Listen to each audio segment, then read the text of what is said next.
Sa kasalukuyan, anong masasabi mo kay Mare? Wala akong masabi. Sabay ganun.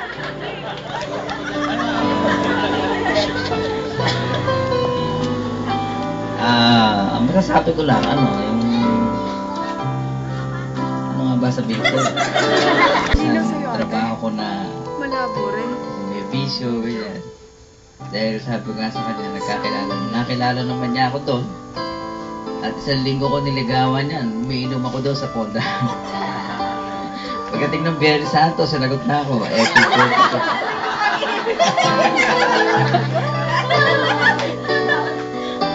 So yun lang naman, kasi talagang natural naman sa mag-asawa yung sa unang pagkasama, nagsusubukan, parang manok na panabong.